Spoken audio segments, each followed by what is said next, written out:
la partie de nous qui sait, ce qui est juste, la partie de nous qui a l'intention d'incarner certaines choses pour pouvoir grandir, quoi que ce soit, hein, cette partie-là, en fait, c'est notre âme, c'est le divin en nous. C'est le divin en nous qui sait ce qui est juste, ce qui n'est pas juste. Et quand on commence à faire des pratiques énergétiques, on va charger un lieu, on va nettoyer, on va commencer à travailler sur des processus de guérison.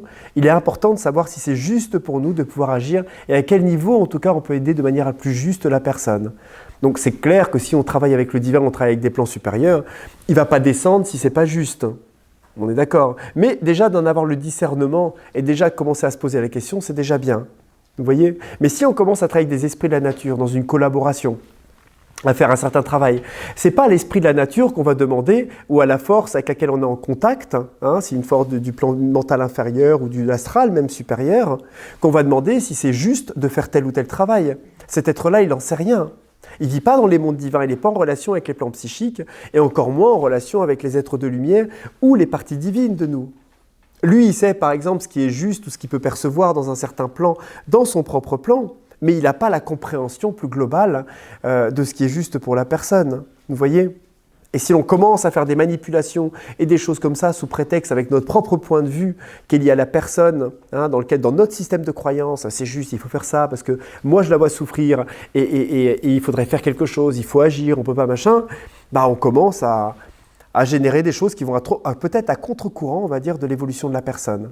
C'est pour ça que ça va nous demander d'avoir une profondeur un petit peu plus sage et de prendre le temps à chaque fois de nous connecter si c'est juste d'agir ou pas, ou si c'est juste de se connecter pour faire un certain travail.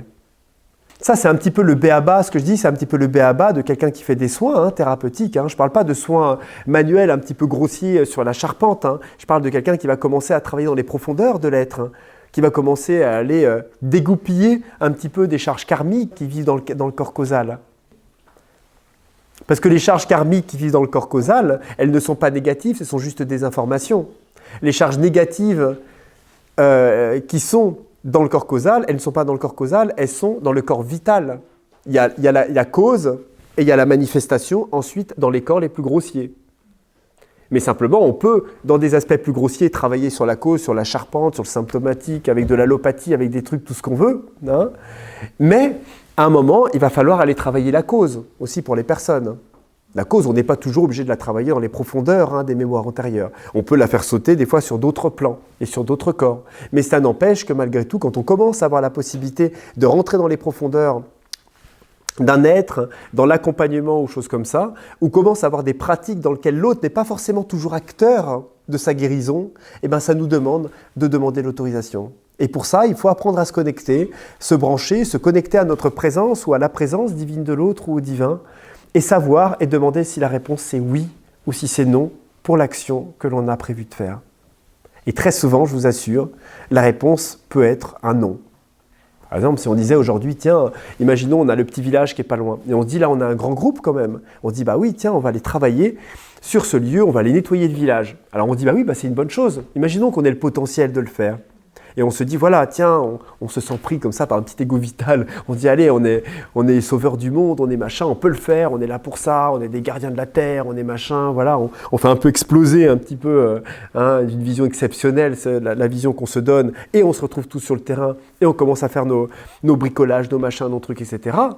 Et je vous assure que là, si on posait la question, si on avait l'autorisation de le faire, on aurait sûrement la réponse que non. Non, absolument pas. Et les gens, ils n'ont rien demandé du village. Il n'y a aucune demande. On va chambouler l'énergie et l'équilibre du lieu à ce moment-là. S'il n'y a pas de demande, rien n'a été demandé, il n'y a aucune force qui a répondu, il n'y a aucune aspiration dans le village de personnes qui sont venues vers nous. Il n'y a aucune synchronicité qui s'est incarnée pour faire venir à nous des personnes qui étaient le signe d'une possibilité de changer les choses. Et là, on commence à rentrer dans de la sorcellerie. Même si on travaille avec des énergies qui sont bien, même si on est quelqu'un qui est bien, on est un aspirant, on commence à faire de la manipulation et à manipuler quelque part la conscience des autres. À un autre niveau, un niveau vibratoire, énergétique, importe. Et ça, il faut être à l'écoute de ça. Parce que cette sagesse, elle est primordiale pour celui qui commence à travailler dans les plans. qui arrive avec ses ailes, qui dit tiens, il y a un truc qui déconne, là. Allez hop, on va nettoyer ça. Tiens, là, il y a le machin, etc. Tiens, je vais faire machin. Tiens, l'autre, il va mal, je vais le nettoyer, je vais lui enlever ses entités. Non mais, vous voyez, c'est souvent un peu l'état des personnes qui commencent tout doucement, qui arrivent, qui mettent le premier pas dans l'énergétique, qui d'un seul coup se font prendre un peu par une soif de changer les choses, mais qui ne se rendent pas compte en fait un petit peu des impacts et des lois qui régissent la vie.